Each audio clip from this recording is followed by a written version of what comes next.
अस्सलामुअलैकुम नाज़रीन, वेलकम करते हैं आपको देसी टीवी यूएसए की एक और एपिसोड में। नाज़रीन, हमेशा की तरह आज भी हमने जिस मेहमान शख्सियत का आपके लिए इंतखाब किया है उनका अपने शोबे में एक बहुत बड़ा नाम है, पाकिस्तान का एक रोशन चेहरा है। स्टार मार्केटिंग, तामीरात के शोबे में सेल्स और मार्केटिंग की दुनिया का एक बहुत बड़ा नाम। पाकिस्तान का शायद ही कोई बड़ा शहर इस वक्त मौजूद हो जहां स्टार मार्केटिंग का कोई प्रोजेक्ट ना हो। तरक्की की मनाजिल तय करते हुए दुबई से बुनेर तक का सफ़र और अपनी कामयाबी के इस सफ़र को जारी रखे हुए है। हम आज आपकी मुलाकात करवा रहे हैं स्टार मार्केटिंग के रूहे रवां वासिक नईम साहब से। वासिक नईम साहब, हम आपको खुशामदीद कहते हैं। अस्सलाम वालेकुम, बहुत शुक्रिया। बहुत शुक्रिया आपका कि आपने हमें वक्त दिया। वक्त ही वक्त है, हम क्या है।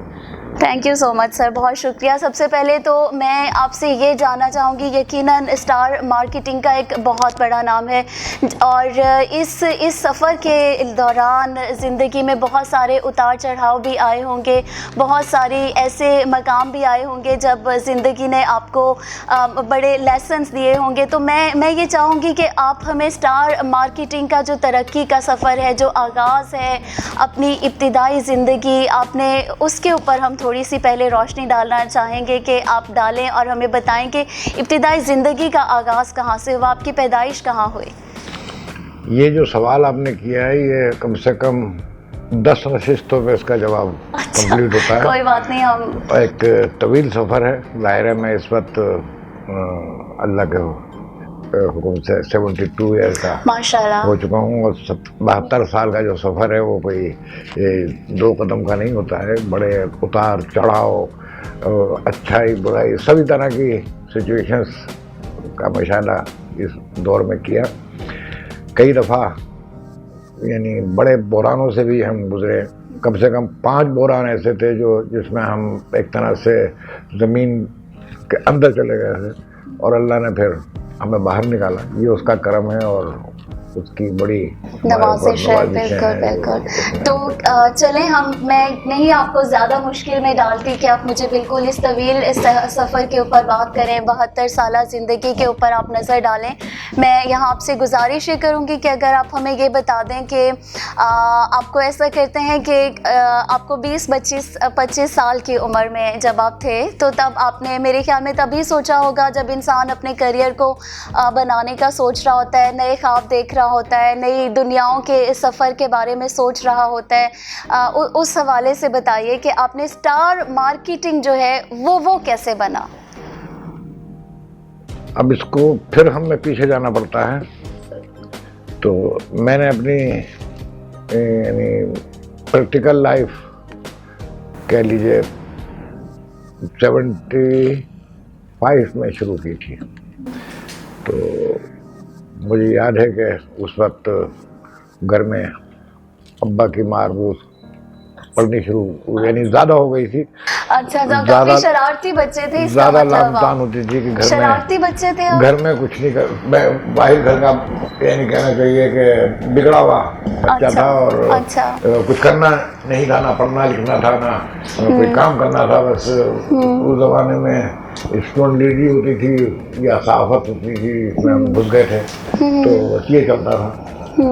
तो फिर वो सीरियस होना पड़ा। तो अपनी बड़ी बहन से मैंने कुछ 36 रुपए उनके पास निकले थे, वो उठा लिए थे कि आप ये दो आखिरी बात, इससे मैं कुछ ना कुछ करना चाहता हूँ। सही। और सर 36 रुपए की उस जमाने में क्या वैल्यू थी, अगर आप अभी करेंगे? उस जमाने में 36 रुपए 10 लाख के कोई होंगे। उस वक्त सोना जो था गोल्ड वो कोई 2000 रुपए। अच्छा। या 1500 रुपये तोड़ा, नहीं 1500 नहीं, 400 रुपये तोड़ा। 400-500। तो उसके हिसाब से वैल्यू निकालें। तो 36 रुपये से ये काम का आगाज़ हुआ। और जो सबसे पहला काम हमने किया था वो सप्लीमेंट सीरीज थी, जो हमने निकालने का एक प्लान किया। अब उस प्लान को अमल करने के लिए हमें पैसा भी चाहिए था और सब्जेक्ट भी चाहिए था। तो 1-2 अखबार में बात हुई तो वो उन्होंने कोई घास नहीं डाली। तो उसी जमाने में एक पर्चा निकलता था पैमान वीकली, जो अखबार जहां के स्टाइल का था। तो असलम अली उसके चीफ होते थे, ये PPI न्यूज़ वालों का था, और मौजम अली उनके बड़े भाई थे जिनको भुट्टो साहब ने पहली तकरीर में फिक्स किया था। सही सही। तो असलम अली साहब ने बहुत अच्छा रिस्पॉन्स दिया मुझे, और जो मैंने कहा उनका बिल्कुल एक्सेप्टेड आप काम करें। तो पैमान से काम का आगाज हुआ, और कोई तकरीबन सहाफ़ी अपने अपने करियर का सहाफ़ी कह लें या फिर कमर्शियल वो सप्लीमेंट निकालने का प्रोग्राम है। अच्छा ठीक है, ओके। तो हमने ज्वेलरी की फील्ड की उसकी जो मुश्किल तरीन थी और पर्चा जो था वो बहुत ही वीक तरीन था। तो मैंने कहा कि इसमें कामयाबी हो गई तो अल्लाह ने इंशाअल्लाह कामयाबी उसे नवाजेगा। तो मुझे याद है कि पहली डील मेरी जो मैच्योर हुई थी वो 36 या नहीं तकरीबन 40-42 दिन में जाके हमने वो डील को मैच्योर किया था, पहली डील। और इस 42 डेज जो था मैं डेली सुबह कराची सराफा, तारिक रोड सराफा, फिर सदर सराफा और लालू खे सराफा, 3 थे 4। तो उनको अल्टरनेट डेज में मैं रोज कोई 10-15 मील चल के पैदल एक दुकान पे अपने आप को पेश करता था और उनको बताता था, और जवाब हमें यही मिलता था कि आज सेट नहीं है तो आप इंटरेस्टेड नहीं है तो आप ये नहीं है। 42वें दिन हमने मैच्योर की, और 43वें दिन हमने कोई 15 सफ़े कंप्लीट कर लिए। मुख्तलिफ अखबार, डेली न्यूज़ भी अच्छा खासा उस हमने किया, मैग हमने बहुत किए। तो वहाँ से सफ़र का आगाज हुआ ये।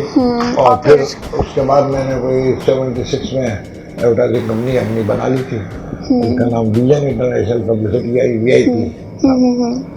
और 74 से 6 में आई थी, और 6 से लेकर और 84 तक इसमें खासा बिजनेस किया। यानी बाद महीनों में हमने सारी एजेंसियों को बीट किया और नंबर 1 पे रहे बिजनेस में। और और उसके पीछे ब्रेन आपका होता था इस सब चीजों के पीछे? ना हमारे पास दफ्तर था शुरू में, तो ना दफ्तर था ना कुछ था, और रेस्टोरेंट में बैठ के हम काम करते थे। डल चलता रहा ये सिलसिला। उसके बाद ये इसके अंदर मुख्तलिफ फिर अखबार में मुख्तलिफ चीज़ें आती रहीं। बीच में वो केटरिंग का काम भी किया, फिर इवेंट मैनेजमेंट का काम भी किया, और फिर 97 में मार्केटिंग कंपनी बनाई जो सब तस्वुर में नहीं था। अब उसकी शक्ल ज़ाहिर उस जैसी तो नहीं है, लेकिन वो एक कॉन्सेप्ट एक आ गया था, तो फिनिश होते यहाँ तक आई। फिर जो मुझे एक इदारा बनाना था तो उसको सामने रखते हुए हम आगे की तरफ बढ़े, और अल्लाह का शुक्र है आज स्टार मार्केटिंग इदारा है, वास्तव नहीं है बल्कि पूरा एक टीम है, और तकरीबन 400 अफराद इसमें इन्वॉल्व रहते हैं या काम करते हैं। तो ये है स्टोरी। बहुत इंस्पिरेशनल, बहुत ब्रीफ आपने हमें हमारे नाज़रीन को बताई, और मेरे ख्याल में बड़ी इंस्पिरेशनल कहानी है उन लोगों के लिए जो ज़िंदगी में कभी कभी हौसला हार जाते हैं, सोचते हैं कि अब क्या करें, सब दरवाजे बंद हो गए। बट आपने बताया है मतलब इन ट्रू सेंस के 36 रुपए के साथ आपने स्टार मार्केटिंग का, जिसका इस वक्त मार्केटिंग नहीं, मैंने अपने करियर का अपने करियर का आगाज़ किया, आपने अपने करियर का आगाज़ किया, लेकिन फिर ग्रेजुअली आप यहाँ स्टार मार्केटिंग तक, आज इसका स्टार मार्केटिंग का बहुत बड़ा नाम है, लेकिन स्टार मार्केटिंग आप ही का है, आप ही इसके रूहे रवां हैं। तो अब आगे मैं यहाँ आपसे सवाल पूछना चाहूँगी कि रियल एस्टेट में बाकायदा मार्केटिंग का रुझान किस तरह मुतारिफ करवाया?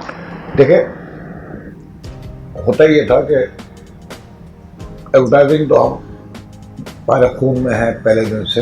यानी मैं तो ये कहता हूँ कि भाई बात अल्लाह ने ये क्वालिटी डाली है। तो वो वाला एक यानी खूबी जिसको बोलते हैं कि एडवर्टाइजिंग को किस तरीके से किया जाए कि वो अपना हदफ हासिल कर लिया जाए। और उस ज़माने में ये बिल्डर्स की बुकिंग वगैरह जो है ये मुख्तलिफ स्टेट एजेंट क्या करते हैं, एडवर्टाइजिंग अलग से होती थी। तो हमने वो एक मुतारिफ कराया पैकेज सिस्टम के मखसूस परसेंटेज आप सेल की हमें दें और हम इसकी सेल, इसकी एडवर्टाइजिंग, इसकी रिकवरी, ये सब हम कर देते। तो वहाँ से ये फिर पैकेज सिस्टम करके और उसको पूरे प्रोजेक्ट के तरह से हम अपने उसमें ले लेते थे अंदर, और उसके सारे काम फिर हम ये वाले हिस्से हमारे सही। तो ये सिस्टम बड़ा आसान था, और मैं ख्याल दुनिया में ये इस तरह का सिस्टम आज इक्का दुक्का जगह पे हो तो हो, मुझे तो इल्म नहीं है। लेकिन पाकिस्तान में बहरहाल ये अब बेहिसाब जगह पे मौजूद है, क्योंकि इसका स्टार्ट करने वाले हम थे पाकिस्तान में।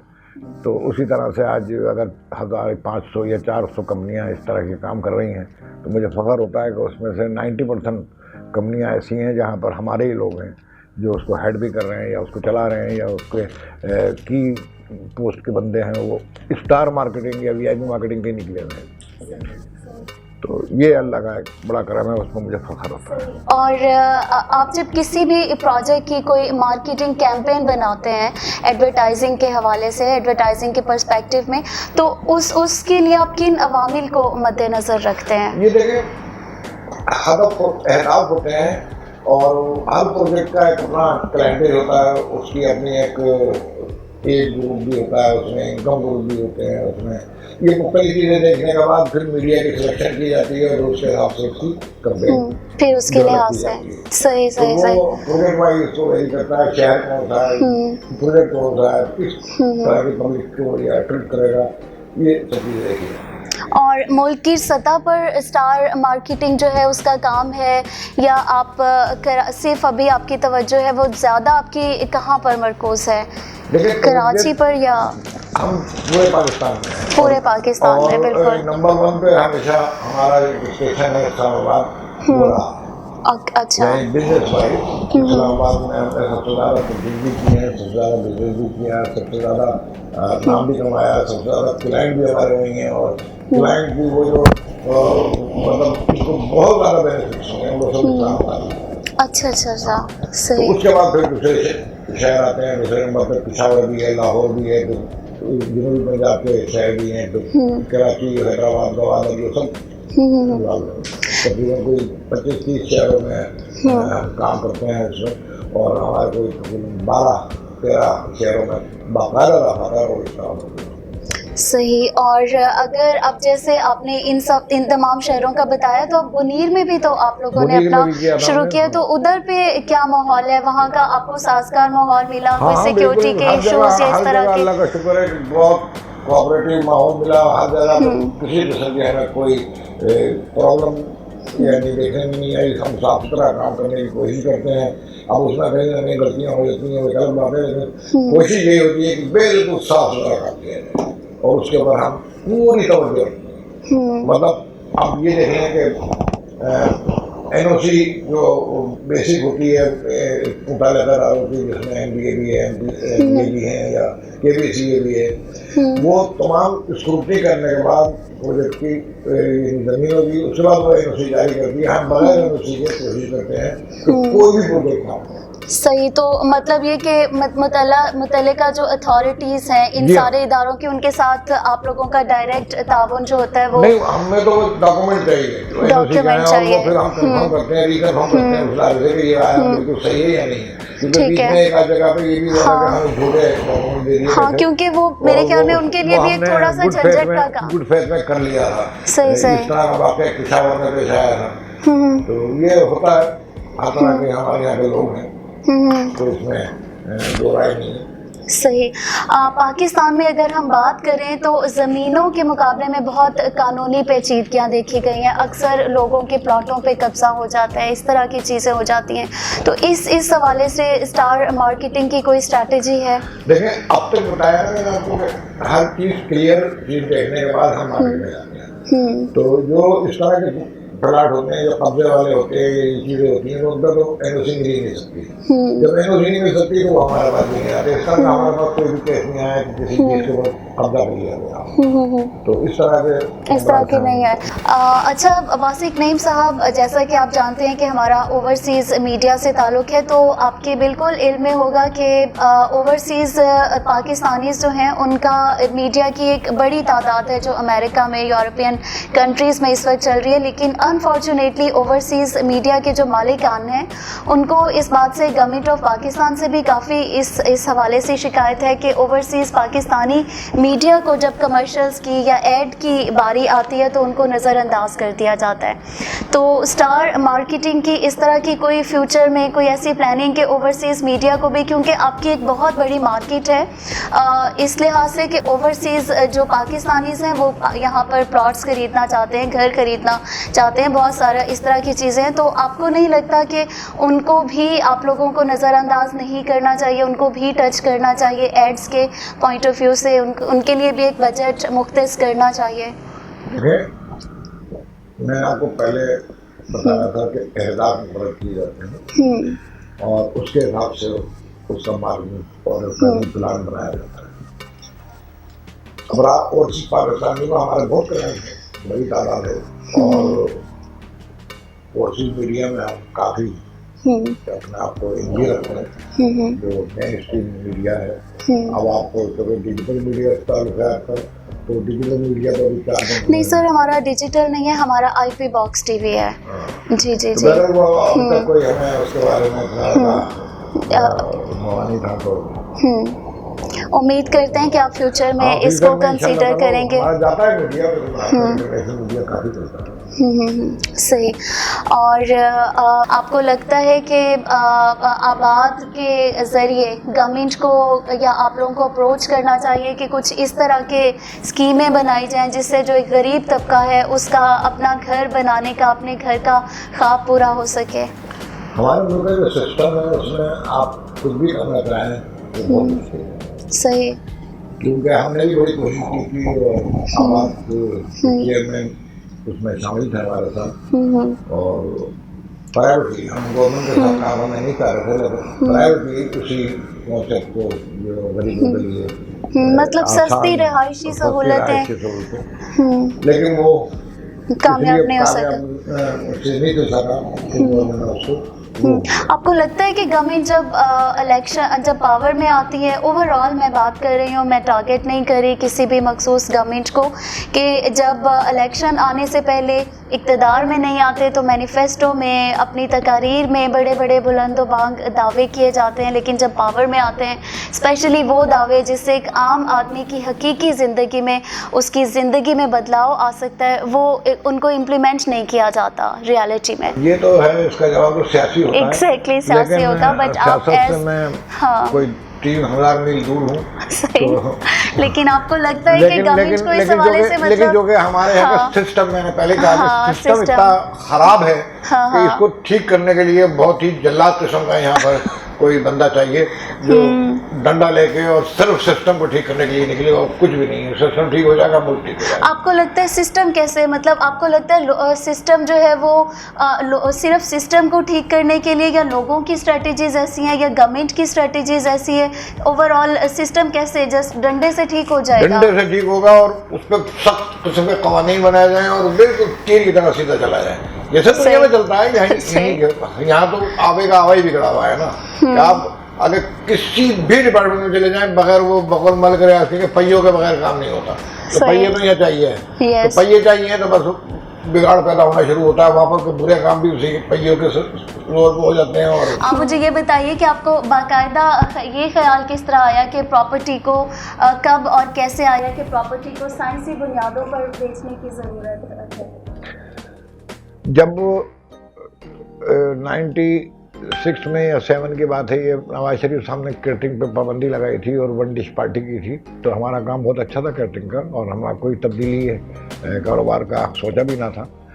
तो फिर अचानक ही हमने ये सोचा कि अब क्या किया जाए। तो 2-3 महीने की आखिरी के बाद यही जहन में आया कि ये रियल इस्टेट को जो बुकिंग एजेंट हमारे यहाँ कहलाता है या डीलर कहता है, उसको बाइज्जत नाम के साथ, मार्केटिंग का लफ्ज के साथ उसको आगे लाया जाए, उसको बिल्कुल प्रोफेशनली हैंडल किया जाए, जिसमें क्लाइंट का भी पूरा पूरा ख्याल रखा जाए।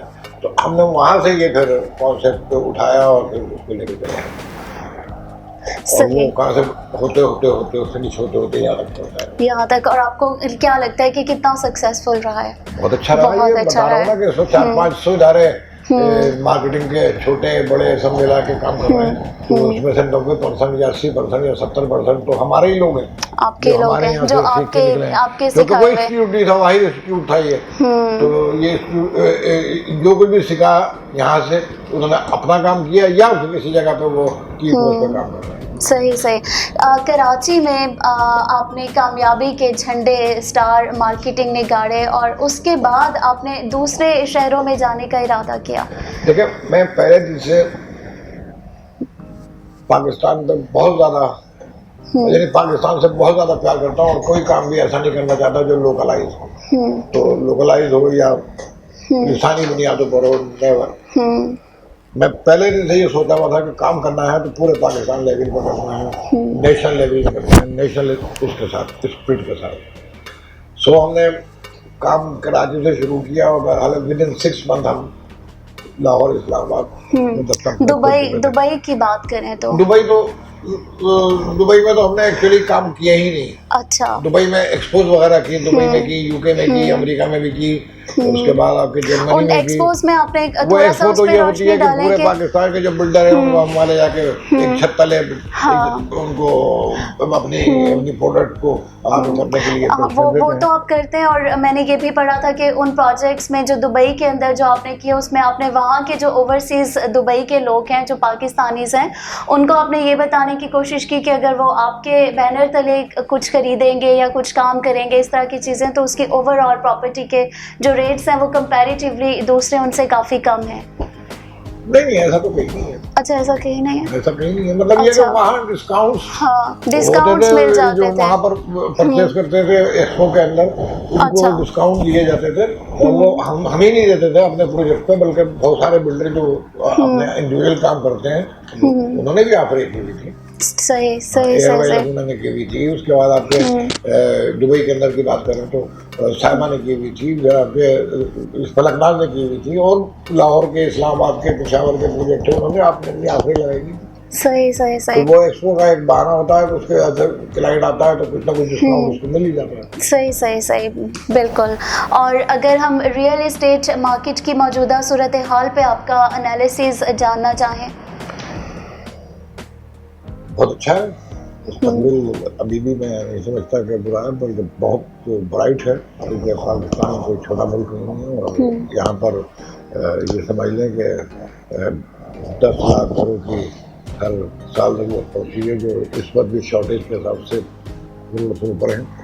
तो आप लगा लें कि इतनी रिक्वायरमेंट होगी, और इतनी चीज़ें बनना, फिर उनको बेचना और उनको मार्केट करना, वो एक बहुत बड़ा काम है, बहुत बड़ी इंडस्ट्री है, बहुत बड़ी इंडस्ट्री है। लेकिन आपका इस बारे में आपका क्या तज्जिया है कि कोरोना के बाद ओवरऑल पूरी दुनिया की मईशत को बहुत बुरी तरह हिट हुआ था, बहुत मुश्किल सूरत हाल थी कोरोना के बाद से निकलने की, तो उसके बाद कुछ असर पड़ा है क्या? कैसे देखते हैं आप? असर तो बहुत पड़ा है, असर तो बहुत पड़ा है। फिर पाकिस्तान की जो इकोनॉमी है वो बहुत ज़्यादा कमज़ोर भी है इस वक्त, तो लोगों का पैसा नहीं है, कुव्वत खरीद में बहुत कमी आ गई है।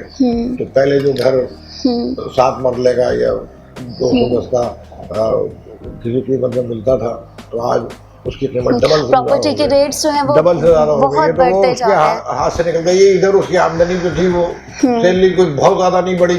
अगर लाख रुपए कमा रहा था तो वो 1.25 लाख पे आ गया, और महंगाई जो पहले खर्चा वो करता था 75,000 रुपए, अब उसका खर्चा पहुंच गया 1.5 लाख रुपए। तो वो बिल्कुल अजीब गरीब सूरत हाल है कि उसमें आदमी प्लान नहीं कर सकता प्रॉपर्टी खरीदने का, सोच भी नहीं सकता आज के दौर में।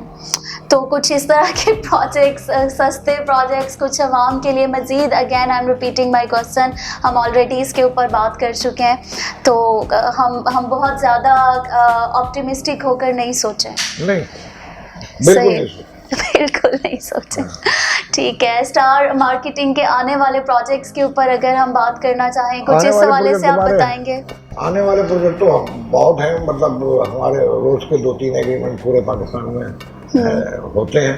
तो जो मुख्तलिफ नौइयत के होते हैं, प्लाजे भी होते हैं, उसमें हाउसिंग स्कीम भी होती हैं, घर भी होते हैं, दफ्तर भी होते हैं, हर तरह के प्रोजेक्ट। सही। वो रोज के 2-3 1-2 एग्रीमेंट कहीं ना कहीं किसी न किसी जगह हो रहा होता है। सही। तो अब आप हमारे चैनल देसी टीवी यूएसए के लिए कोई प्रोग्राम के आखिर में कुछ आप मैसेज, कोई पैगाम देना चाहेंगे ओवरसीज़ भाइयों को? और हमारे जो चैनल के सीईओ हैं तारिक खान साहब, वो आपकी काफ़ी आपको वो बता रहे थे मुझे कि जब आपने वीआईपी का आगाज़ किया था तो तब वो बहुत ज़्यादा आपके कदरदान हो गए थे। कुछ आपने यूएस में प्रोजेक्ट्स किए तो उसको भी उन्होंने बहुत वो सराह रहे थे। कुछ कहना चाहेंगे उनके लिए, कोई मैसेज? नेगेटिव आदमी है और इंशाअल्लाह ताला उम्मीद करता हूँ कि उनका देसी टीवी जो है वो एक दिन पाकिस्तान में भी नज़र आएगा इंशाअल्लाह खुदा के हुक्म से। तो वो सिर्फ पाकिस्तानी हमारे बहुत प्यारे लोग हैं, हम जाते हैं तो मुलाकातें होती हैं और अजीब किस्म के उनके मसाइल होते हैं पाकिस्तान के हवाले से, तो वो एक लंबी कहानी है। लेकिन मैं बहरहाल यही कहूँगा कि और सिर्फ पाकिस्तानी जब पाकिस्तान में कोई भी प्रॉपर्टी खरीदें तो मुतल्लिक़ा इदारों की एनओसी वगैरह वो ज़रूर कंफर्म कर लें और पेमेंट जो है वो डायरेक्ट बिल्डर के अकाउंट में भेजें, अपने किसी भाई के या किसी और इदारे के थ्रू उसको ना करें, ताकि प्रॉपर वहाँ तक जाए जहाँ जगह पे वो पैसे जाने चाहिए। अमूमन देखने में ये आया है कि भाई अपने भाई को पैसे भेजता है, भाई पैसे आधे जमा करता है, आधे जमा करा देता है। बिल्कुल, इसी तरह की कुछ कानूनी पेचीदगियां भी हो जाते हैं, वो कब से हो जाते हैं, इस तरह की चीजें हो जाती हैं। वो बराह रास्त रखे, क्योंकि उसको गवर्नमेंट की तरफ से भी ओवरसीज पाकिस्तानियों को प्रोटेक्शन हासिल है, तो उसकी जो अदा की हुई पेमेंट है वो काफ़ी सिक्योर रहती है और वो अपने डिपार्टमेंट में कंप्लेन करता है तो उसको पूरी तौर पर कार्रवाई भी की जाती है। तो हम बहरहाल अपने क्लाइंट के साथ खड़े हैं, चाहे वो ओवरसीज के हों या पाकिस्तान के हों, हम किसी वक्त भी उनको तनहा नहीं छोड़ते। और प्रोग्राम के आखिर में अगर मैं आपसे गुजारिश करूं और आपसे रिक्वेस्ट करूं कि आपका कुछ अगर शेर व शायरी के साथ अगर कुछ शगफ है तो कुछ सुनाइए हमारे नाज़रीन को, कोई अपना पसंदीदा। एक ज़माने में मुझे हज़ारों शेर याद थे, आज मुझे एक भी याद नहीं। चले अलामा इकबाल का कोई शेर सुना दें। एक भी शेर याद नहीं, अल्लामा इकबाल याद है, हाँ, लेकिन शेर याद नहीं है। चलें, बहुत बहुत शुक्रिया वासिक नईम साहब, हमें आपके साथ इस मुख्तसर मुलाकात में, मुख्तसर गुफ्तगू में बात करके बहुत मज़ा आया। मैंने सीखा बहुत कुछ, आपकी इंस्पिरेशनल कहानी, आपके करियर का आगाज़ आपने किस तरह किया। आई होप कि आपको भी आज अपनी मेमोरीज़ को रिकॉल करके अच्छा लगा होगा, अपने नाज़रीन के साथ शेयर करके। बहुत आपकी इंस्पिरेशनल कहानी थी कि सिर्फ 36 रुपये से आपने अपनी ज़िंदगी का आगाज़ किया और आज माशाल्लाह से आप स्टार मार्केटिंग जो पे दर पे तरक्की की मनाजिल तय कर रहा है और हम उम्मीद करेंगे कि आगे भी इसी तरह आपकी सरबराही में तय करता चला जाए। अगेन मैं आपका शुक्रिया अदा करती हूँ देसी टीवी यूएसए की तरफ से। और नाज़रीन, इसके साथ ही हमारे आज के प्रोग्राम का वक्त यहाँ ख़त्म होता है। यकीनन आप लोगों ने वासिक नईम साहब से बहुत कुछ सीखा होगा, जाना होगा और हमारे ओवरसीज़ पाकिस्तानी भाइयों को भी यकीनन उनके बहुत सारे सवालात के जवाबात मिले होंगे। इसके साथ ही सोबिया अली को इजाज़त दीजिए। अल्लाह हाफ़िज़।